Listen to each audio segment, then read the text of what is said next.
निर्जला एकादशी साल 2025 में कब मनाई जाएगी?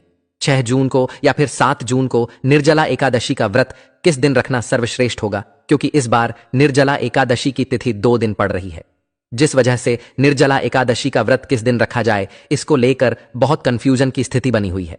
साथ ही व्रत खोलने का शुभ समय भी बताएंगे और इसकी संपूर्ण पूजा विधि व्रत विधि क्या है, इस दिन क्या करना चाहिए या इस दिन पानी कब, कितना और कैसे पीना है, इसकी भी संपूर्ण जानकारी आपको इस वीडियो में प्राप्त होगी।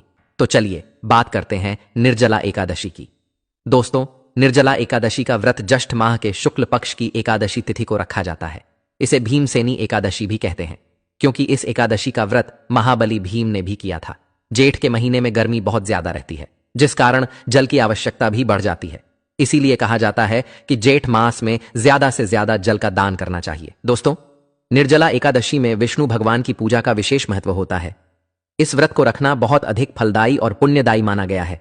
मान्यता है कि निर्जला एकादशी का व्रत करने से जातक को साल की सभी 24 एकादशी व्रत करने के जितना फल प्राप्त होता है। दोस्तों, यह व्रत बहुत ही कठिन होता है। यह व्रत किसी तपस्या से कम नहीं है, क्योंकि इस व्रत में व्रती पानी तक का सेवन नहीं कर सकते हैं। यह व्रत निर्जल और निराहार किया जाता है।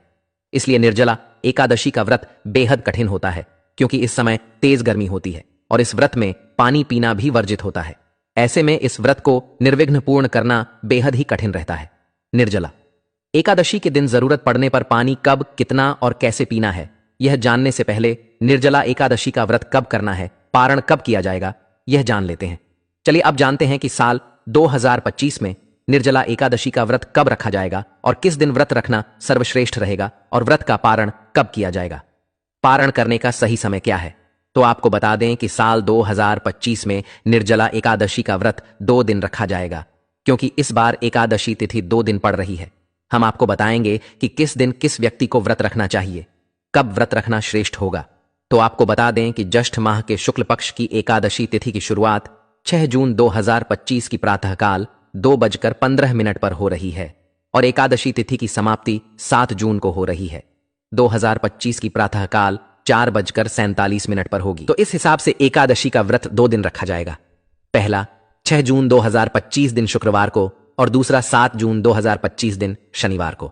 ध्यान रहे, जो व्यक्ति पारंपरिक जीवन में है यानी गृहस्थ जीवन में है, सामान्य जन है और उदया तिथि को महत्व देते हैं, तो वह पहले दिन वाली एकादशी यानी 6 जून 2025 दिन शुक्रवार को 2025 दिन शुक्रवार को व्रत रखेंगे और 7 जून को पारण करेंगे। लेकिन जो लोग सन्यासी हैं, विधवा हैं और मोक्ष के इच्छुक व्यक्ति हैं यानी वैष्णव जन है, तो वह दूसरे दिन वाली एकादशी यानी 7 जून 2025 दिन शनिवार को व्रत रखेंगे और 8 जून को पारण करेंगे। दोस्तों, जब भी एकादशी की तिथि 2 दिन पड़ती है तो पहले दिन वाली गृहस्थ लोग यानी स्मार्त लोगों के लिए होती है और दूसरे दिन वाली एकादशी का व्रत वैष्णव लोग यानी सन्यासी और विधवा लोग धारण करते हैं। इसीलिए जो गृहस्थ लोग हैं वह अपना व्रत 6 जून को ही रखें और 7 जून को व्रत का पारण करें, यही सर्वश्रेष्ठ रहेगा। चलिए अब जानते हैं कि जो लोग 6 जून 2025 को व्रत रखेंगे तो वह पारण कब करेंगे, व्रत पारण का समय क्या रहेगा। तो आपको बता दें कि व्रत पारण का समय 7 जून 2025 की दोपहर को 1:44 से लेकर शाम 4:31 पर रहेगा और पारण तिथि के दिन हरिवासर समाप्त होने का समय 7 जून 2025 की दोपहर को 1:44 से लेकर शाम 4:31 पर रहेगा। 2025 की सुबह 11:25 पर रहेगा। वहीं जो लोग 7 जून को व्रत रखेंगे तो उनके लिए व्रत पारण का समय 8 जून 2025 की सुबह 5:23 से लेकर सुबह 7:17 तक रहेगा और पारण के दिन द्वादशी समाप्त होने का समय 8 जून 2025 की सुबह 7:17 पर रहेगा। चलिए अब जानते हैं कि निर्जला एकादशी में यदि आपको पानी पीने की आवश्यकता हो तो आपको पानी कब, कितना और कैसे पीना चाहिए। दोस्तों, निर्जला एकादशी व्रत में पानी पीना वर्जित होता है, क्योंकि यह व्रत निर्जल और निराहार किया जाता है। इस व्रत में एकादशी के सूर्योदय से लेकर दूसरे दिन यानी द्वादशी के सूर्योदय तक जल का त्याग करना चाहिए और अगले दिन यानी द्वादशी तिथि को सूर्योदय के बाद ही पूजा करने के बाद ही जल ग्रहण करना चाहिए।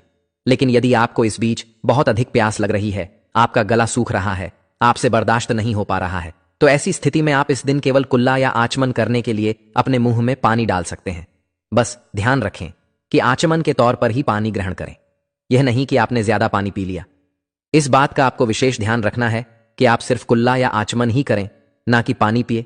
या आप ऐसा भी कर सकते हैं कि जब आप व्रत का संकल्प ले तो उस समय तक का ही ले जितनी देर तक आप निर्जल व्रत रख सकते हैं। जैसे आप शाम तक निर्जल रह सकते हैं तो वैसा ही व्रत का संकल्प ले लें और शाम की पूजा आरती के बाद जल ग्रहण कर सकते हैं। या आप रात 12 बजे तक निर्जल रह सकते हैं तो वैसा संकल्प भी ले सकते हैं। और अगर आप इस व्रत को निर्जल नहीं कर सकते तो आप फलाहारी व्रत का संकल्प करें। आप इस व्रत में फल, दूध, जूस या चाय आदि पीकर भी व्रत रख सकते हैं, या सिर्फ जलीय व्रत यानी लिक्विड आहार लेकर भी आप इस व्रत को पूरा कर सकते हैं। तो फिर आपको फल आदि नहीं खाना होगा। केवल जूस, चाय, दूध आदि लेकर ही आप निर्जला एकादशी के व्रत को पूरा करेंगे। इस बात का विशेष ध्यान रखें।